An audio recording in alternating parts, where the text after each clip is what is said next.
So I'm going to invite David now, who's going to come and read us for, our gospel reading, and Jane's going to come and speak to us.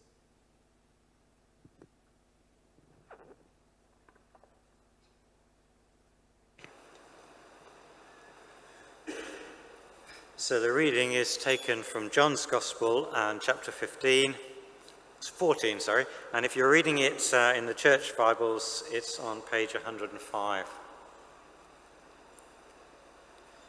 Do not let your hearts be troubled. Believe in God, believe also in me.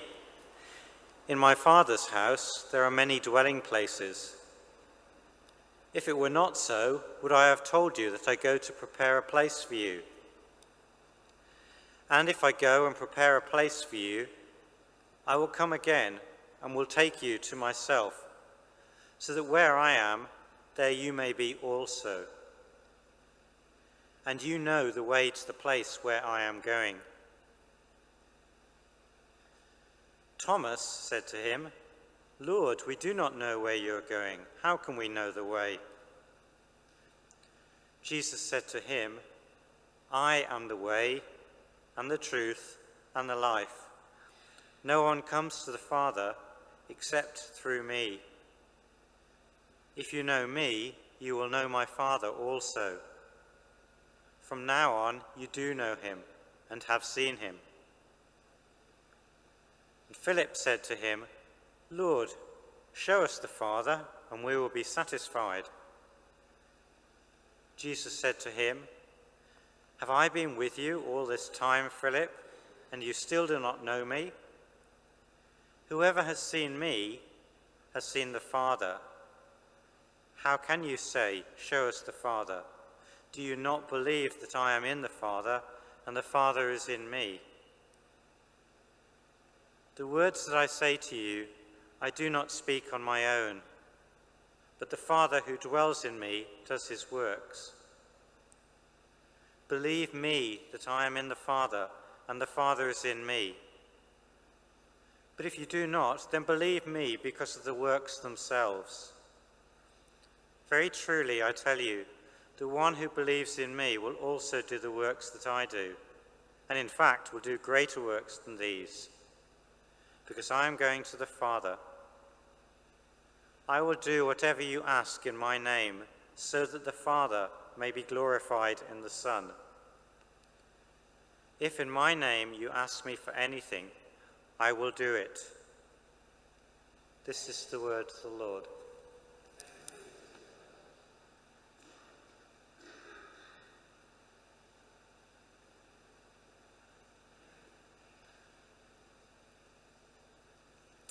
Let's start with a simple prayer.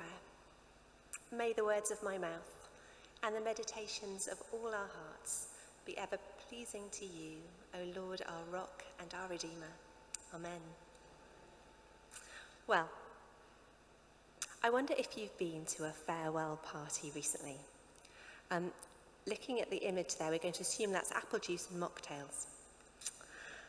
Maybe you've had a meal with someone who's leaving the area, or maybe if you're one of the Pathfinders, you remember your year 6 prom and getting together before you head off in different directions. Or maybe, like me, you've worked for a really big organisation where you find yourself at a leaving do for someone you've never met. You might even kind of slightly resent that £10 you had to cough up for their prezi. Well, I was thinking about the way people say goodbye and thinking about different languages as well. Now, the Pathfinders are in with us today, and I know that some of them study Spanish and some of them study French. And if you study those languages, you'll be familiar with the words au revoir, don't judge my accent, adios, and auf Wiedersehen if you've learnt German and perhaps had a pen pal in the past. Now, I was thinking particularly about those German and French goodbyes, because they both carry the meaning of until we see each other again, don't they? Now, when we come to our Bible reading today, we're actually listening in on a goodbye party.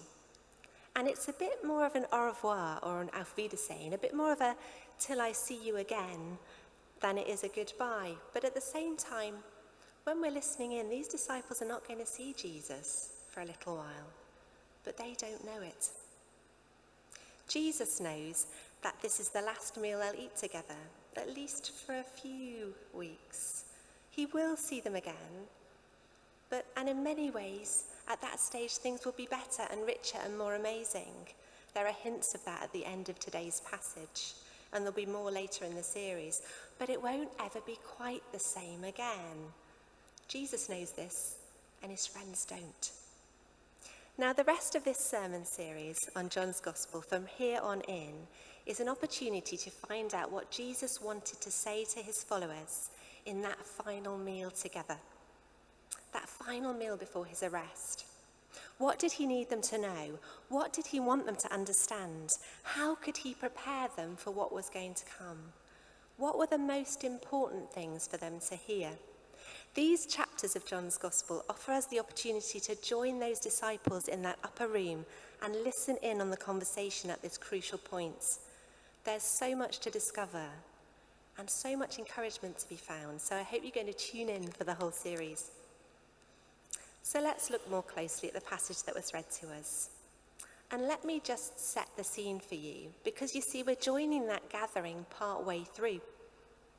Jesus and his disciples are all together celebrating the Jewish festival of Passover, the time when the Jewish people remembered how God had spared their lives because they daubed their doorposts with the blood of a lamb. And now Jesus has just a few hours left with his friends before his arrest and subsequent crucifixion, when his blood would be shed too, in an act of self-giving that would bring the offer of salvation to the whole of humankind. So, Jesus and his disciples gather to celebrate together. Can you imagine the scene? It's dusk in Jerusalem as each of those disciples walks through the narrow streets and arrives at the house before sundown. Each climbs the stairs to the well-furnished upper room that Jesus has said would be provided, despite the fact that Jerusalem was really busy. Peter and John had been sent ahead to get everything ready for the meal, and so when the others arrive, the food is prepared and the table's been set, and the 12 friends gather around the table with Jesus. As it gets darker, candles and perhaps oil lamps are lit. There may even have been a fire. It gets quite chilly in the evenings in Jerusalem in the springtime. And so they share that Passover meal together. Traditionally, there would have been roast lamb with bitter herbs, bread made without yeast, and wine to drink. There would have been the retelling of the Passover story and the traditional prayers. And this is a festival that Jesus and his disciples would have celebrated since childhood, and they would have celebrated it together in the 3 years they'd travelled with Jesus. This is a really familiar occasion, but this time it feels rather different. For a start, Jesus, their rabbi, the one they respect and love, starts the evening by getting up from the table and washing their feet. What an odd thing to do. This is the job of a servant, not an esteemed teacher. And then there's already been a really awkward moment.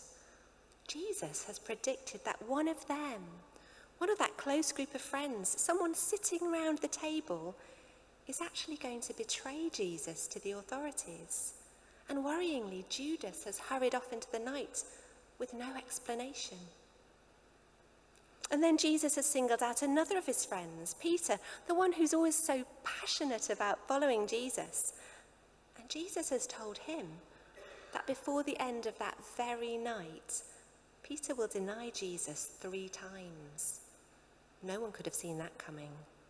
Why would Peter do that? What could it mean?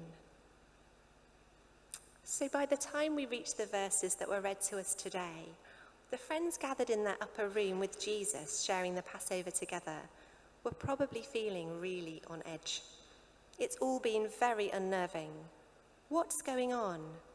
And why does Jesus seem so troubled at times? And to make matters worse, it sounds like Jesus is going to leave them. He's just turned to Peter and said, "Where I am going, you cannot follow me now, but you will follow afterwards." Where is Jesus going, and why can't they go with him? And what are they going to do without him? So this is the context of the passage we've heard today. You see, sometimes I think when we pluck a passage out of one of the Gospels and we read about Jesus teaching his disciples, we tend to think of some kind of schoolroom or conference with, I don't know, a PowerPoint and tidy chairs. But actually, Jesus is teaching his disciples in a really different context. He's teaching real people, attending a goodbye party they hadn't anticipated and really didn't want. Worried people, frightened people, people who were terrified they might be abandoned. Maybe we can relate to some of those emotions. And it's to these disorientated, anxious people that Jesus speaks some incredible words of comfort. Do not let your hearts be troubled. What compassion. Even in those hours before his arrest, even as he knew his death was fast approaching, Jesus had compassion on his anxious, confused followers. Here we see the Good Shepherd that Martin spoke about last week. And his comforting words continue. Believe in God, believe also in me. In my Father's house there are many dwelling places. And it goes on.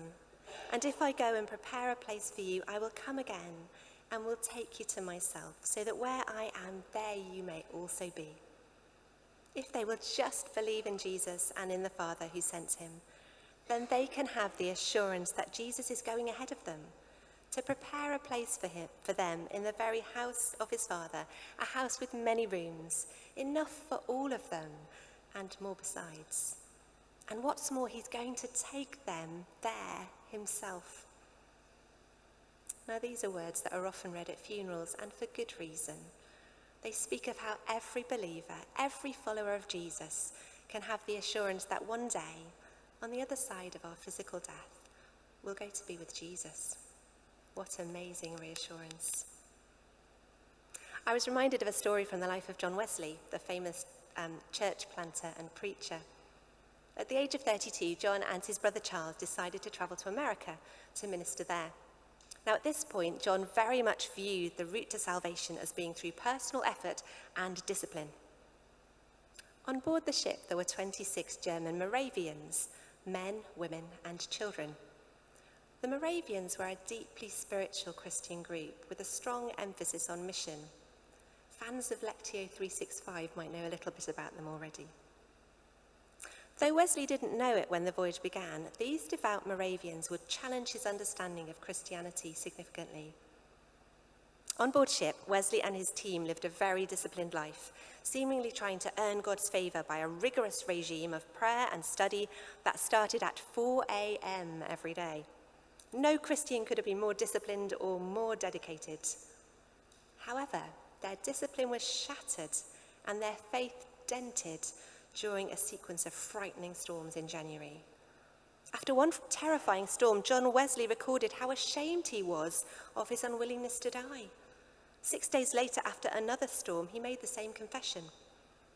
That evening, Wesley went to the German service. As they worshipped, an even more terrible storm was unleashed upon them. The sea burst repeatedly over the ship, flooding the decks. The boat plunged wildly. The mainsail was torn to shreds. It was terrifying. The English, understandably, screamed in fear. Yet the Germans calmly continued their service, as if nothing was wrong. The Moravians' serene demeanour in frightening circumstances deeply impressed Wesley. John Wesley asked one of the Moravians, "Were you not afraid?" The mild-mannered man replied, "I thank God, no." "But were not your women and children afraid?" Wesley asked. "No, our women and children are not afraid to die." The statement staggered Wesley. He, John Wesley, devout Christian and Church of England minister, had been terrified during this ordeal. But those Moravians, even the women and children, had not been afraid. This was a kind of Christianity that he had not seen before.